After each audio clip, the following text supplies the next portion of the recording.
अस्सलामुअलैकुम नाज़रीन, अजान मार्केटिंग के प्लेटफॉर्म से आपको खुशामदीद कहते हैं। बहुत सारे लोगों के सवाल हैं कि इंडस इनक्लेव का लीगल स्टेटस क्या है और इसका जो बिल्डर है वो किस हद तक रेपुटेटेड है। तो सबसे पहले आपको बताया जाए, Indus enclave Al Ashraf group of companies का प्रोजेक्ट है और लीगल स्टेटस की बात की जाए तो एसडीओ और एसबीसी दोनों की एनओसी इनके पास मौजूद है। लैंड इनका टोटली क्लियर है। मैं सिर्फ एनओसी के हिसाब से आपसे इसका लैंड डिस्कस नहीं करूंगी, बल्कि मैं आपसे कुछ जेन्युइन फैक्ट जो है वो इस वीडियो में डिस्कस करूंगी, जिसके बिहाफ पे आपको ये अंदाजा हो जाएगा कि प्रोजेक्ट का लीगल स्टेटस जो है वो क्या है। तो सबसे पहले मैं आपको एक चीज बताऊं कि कोई भी प्रोजेक्ट जिस टाइम अपने प्री लॉन्चिंग फेजेस के अंदर होता है, इट मींस उसकी जो एनओसी है वो अंडर प्रोसेसिंग है।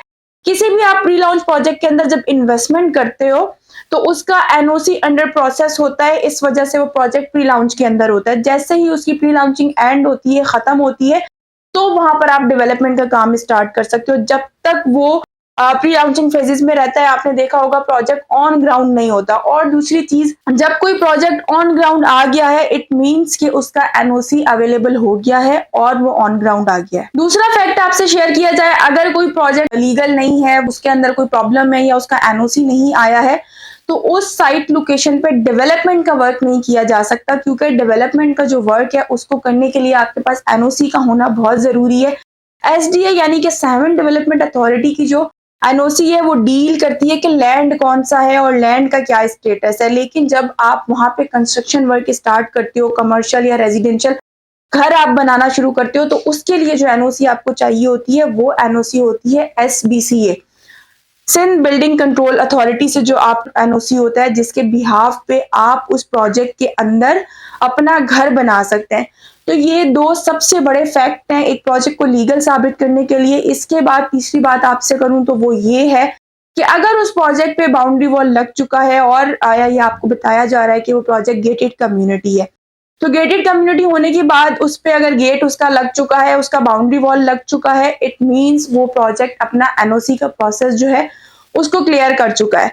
दूसरी बात, अगर उस प्रोजेक्ट के अंदर कंस्ट्रक्शन भी स्टार्ट हो चुकी है, तो इंडस इनक्लेव का अगर आप वीडियो वगैरह देखो, चीजें वगैरह आप देखो, तो बिल्डर ने वहां पे 100 to 150 विलास जो है उनको कंस्ट्रक्ट किया है, जो कि 6 से 8 महीने के अंदर उनका पोजीशन लोगों को डिलीवर किया जाएगा और लोग यहाँ पे अपनी रेजिडेंस कर लेंगे। तो कोई भी प्रोजेक्ट अगर लीगल सारी फॉर्मेलिटीज पूरी कर चुका होता है तो ही उनको कंस्ट्रक्शन की इजाजत मिलती है। यहाँ पर अगर ये विलास बनाए हैं तो इट मीन्स के प्रोजेक्ट का लैंड बिल्कुल क्लियर है और इसके तमाम तर एनओसीज अवेलेबल है।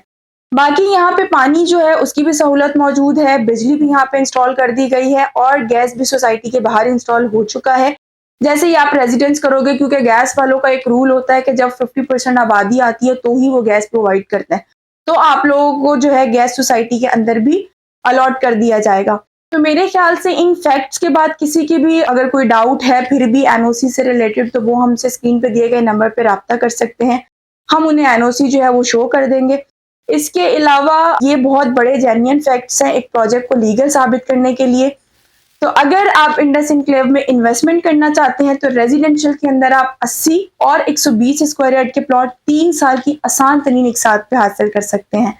इसी के साथ आप यहाँ कमर्शियल प्रॉपर्टी भी बाय कर सकते हैं निहायत ही मुनासिब रेट के ऊपर, और कमर्शियल का पोजीशन आपको जल्दी अलॉट कर दिया जाएगा। आप वहां पर अपना कोई भी कारोबारी मराकज जो है वो स्टार्ट कर सकता है। तो आज की वीडियो के लिए बस इतना ही। आपसे फिर मुलाकात होगी एक नए टॉपिक के साथ। अगर आप कोई इन्फॉर्मेशन हमसे लेना चाहते हैं तो नीचे कमेंट बॉक्स में हमसे राब्ता करें, वहां पर आप कमेंट्स करें ताकि हम उस टॉपिक पे भी वीडियो बना के आपकी कंफ्यूजन को क्लियर करें।